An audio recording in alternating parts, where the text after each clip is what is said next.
Bonjour à tous les amis, j'espère vraiment que vous allez tous super bien. Nouvelle vidéo aujourd'hui, nouvelle vidéo pronostic.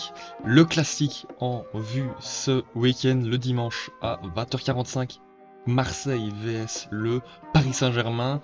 Un match qui va être très intéressant et qui va être à mon avis déjà déterminant parce qu'on a une équipe marseillaise qui revit et qui vraiment est très sympa à avoir joué depuis l'arrivée de Roberto De Zerbi, et un PSG qui est dans la continuité avec Luis Enrique qui a voilà dû faire avec le départ de Kylian Mbappé.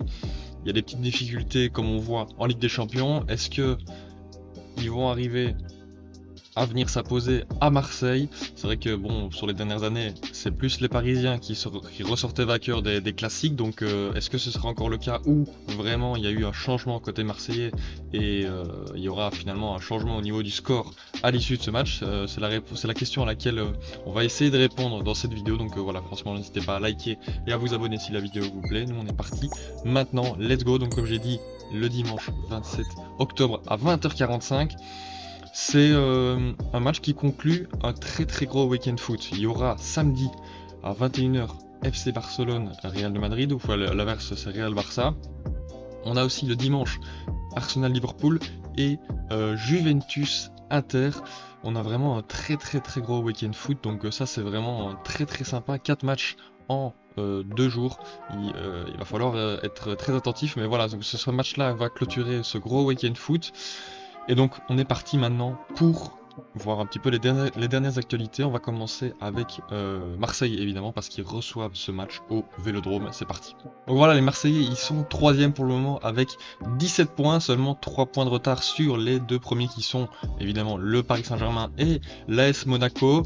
Franchement, début plutôt intéressant des Marseillais sous Roberto De Zerbi. 21 buts marqués en 8 matchs, c'est juste derrière le PSG qui est premier avec 25 buts.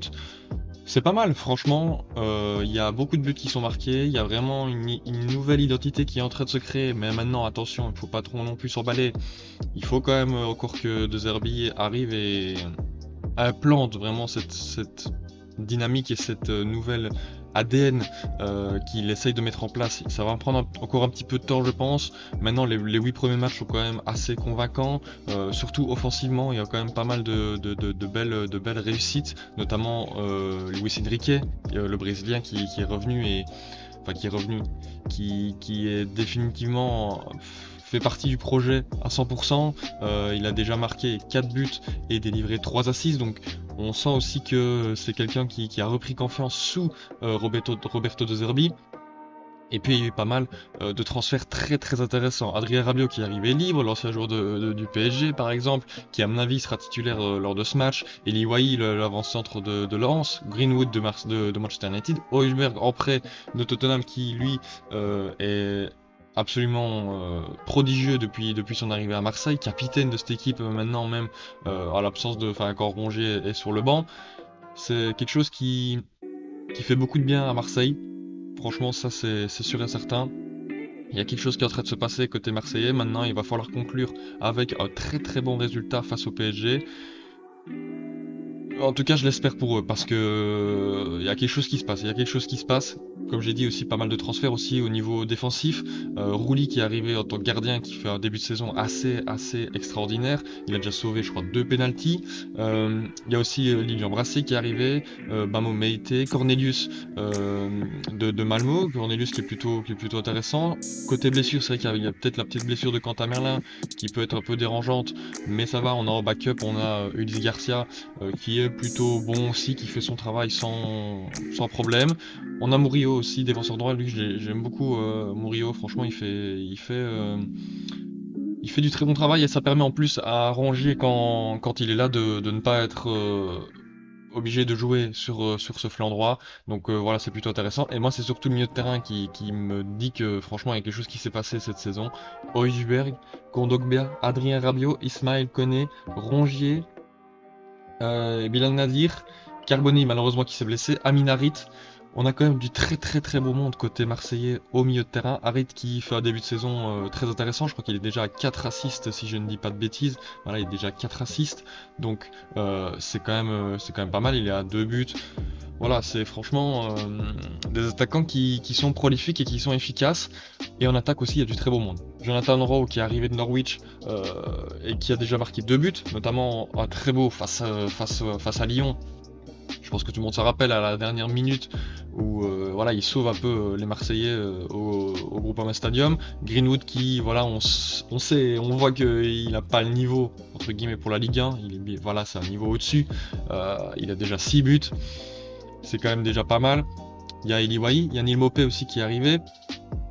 Donc franchement, c'est une équipe marseillaise qui est vraiment très très intéressante. Si on voit un peu leur calendrier de matchs pour le moment, c'est pas mal, c'est pas mal. Il y a juste une seule défaite, c'était face à Strasbourg, défaite assez étonnante, on va pas se mentir. Sinon, c'est victoire face à Nice, victoire face à l'Olympique Lyonnais, victoire face à Toulouse, victoire face à Brest, un nul face à Reims et la dernière victoire face à Montpellier, 0-5 ou 5-0, je sais plus, je crois que c'est 0-5.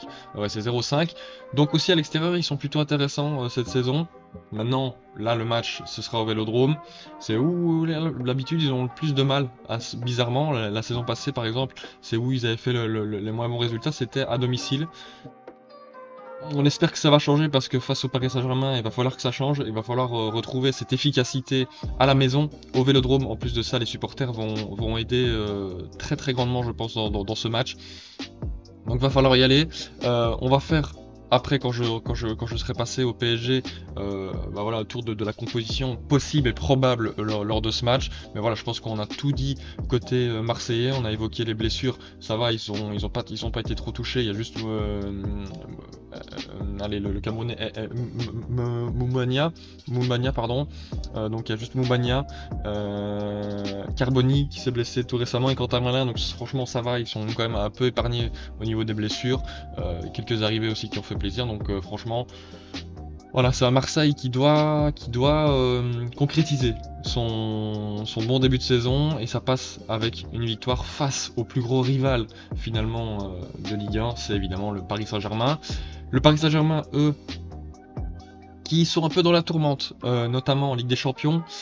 Ils n'ont pas fait des résultats probants. Hein. Là, le dernier match, c'était face au PSV Eindhoven. Ils ont d'abord encaissé à la 34e, puis finalement Hakimi qui vient mettre fin à la série de, je crois, plus ou moins 90 tirs sans but pour le PSG en Ligue des Champions. Un tir contré, 55e, ça va au fond, mais le gros problème côté Paris Saint-Germain, c'est l'efficacité. C'est voilà la concrétisation des occasions qui est vraiment très très moyenne. Parce que on n'a pas un vrai gros buteur. On a Barcola qui sait finir les actions quand on lui donne dans les pieds.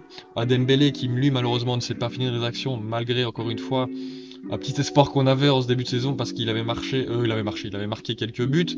Mais là on a vu encore que face au PSV, ça manque cruellement d'efficacité.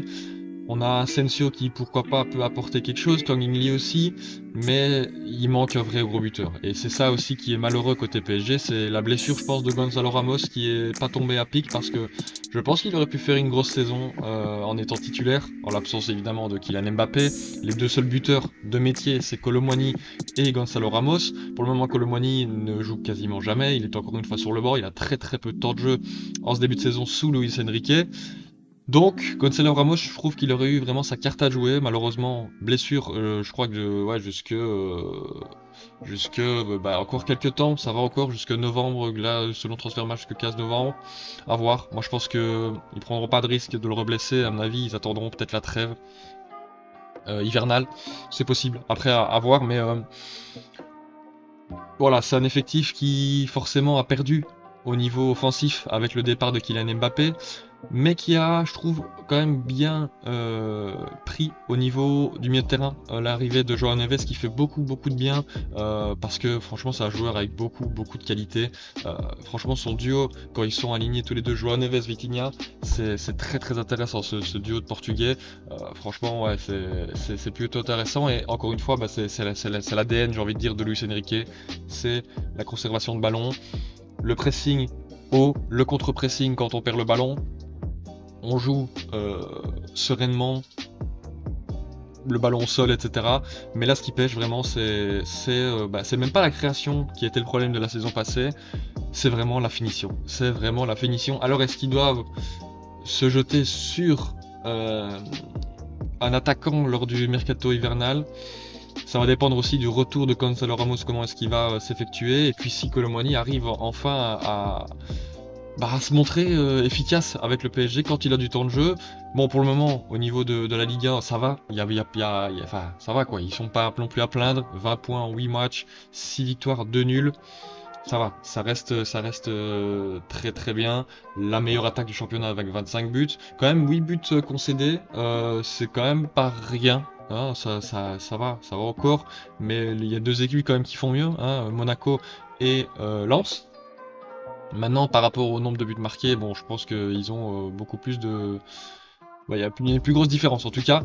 Donc voilà, côté Paris Saint-Germain, il faut se relever parce que les deux résultats, Ligue des Champions, les deux derniers résultats, c'était face à Arsenal, défaite 2-0 sans vraiment rien montrer à part deux lattes, je crois, ou une ou deux lattes. Mais voilà, encore une fois, ça ne finit pas au fond. Et là, face au PSV, ça n'a pas trop convaincu. Et je me souviens bien que face à Gérone, il y avait moyen de marquer beaucoup plus de buts assez facilement. Donc ça va être compliqué, notamment pour le PSG. Déjà, ça a déjà été compliqué, mais alors là après ça va être Atlético de Madrid, Bayern, Manchester City. Donc ça va être ouais, ça va être chaud pour les Parisiens de se qualifier, être dans les 8 premiers de ce classement. Et voilà, donc il va falloir absolument se rassurer, notamment déjà eux-mêmes se redonner un peu confiance, et d'autant plus les supporters. Et ça évidemment, une victoire à l'extérieur face à Marseille, ça peut fortement aider. Maintenant, je pense que tout le monde sait que le Paris Saint-Germain en Ligue 1, ça finira très très probablement champion.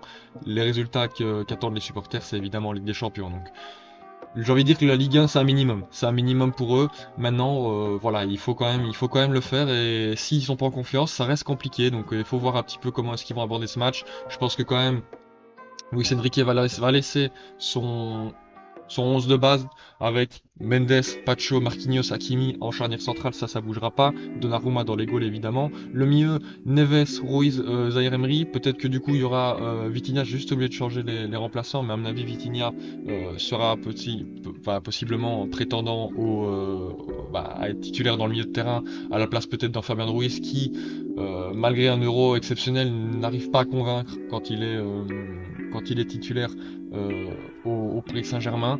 Et puis en attaque, évidemment, ça, je pense que ça bougera pas non plus. D'un côté, Barcola, et de l'autre, Dembélé. Peut-être que Désiré Doué sera aligné en tant que faux neuf. Je dirais que ça avait été fait, je sais plus contre quelle équipe, mais ça avait été fait. Donc peut-être que ce sera tenté encore une fois lors du match face à Marseille, ou alors ce sera encore une fois Asensio, ou peut-être Kangin Lee encore une fois. Mais en tout cas, il y a plusieurs options. Peut-être aussi la titularisation surprise de Kolo Muani, c'est possible aussi.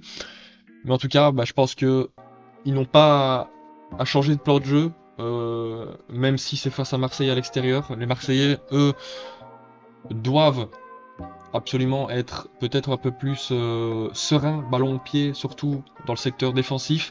C'est peut-être là où ça pêche un peu le plus. Offensivement, on a vu que ça fonctionnait très bien. Le quatuor offensif, Harid, Greenwood, Enrique, Wai, ou alors quand c'est Rowe aussi qui rentre, ou alors quand c'est Mopé qui est devant, ça fonctionne très bien. Il y a une très très bonne alchimie. Au milieu de terrain aussi, ça bosse beaucoup. Højbjerg déjà notamment, Kondogbia, mais là Rabiot, il est arrivé dans l'effectif, il a joué, il a fait sa première titularisation face à Montpellier, qui était plutôt bonne, franchement, on va pas se mentir. Il a beaucoup apporté aussi à Adrien Rabiot, notamment de l'expérience et de la sérénité, ballon au pied. Voilà, je pense qu'il doit apporter ça à cette équipe, comme Højbjerg aussi. Et puis en défense, il y a du Garcia du coup à la place de Quentin Merlin, Brassier, Balerdi, peut-être que Cornelius sera titularisé. Et puis côté droit, évidemment Murillo.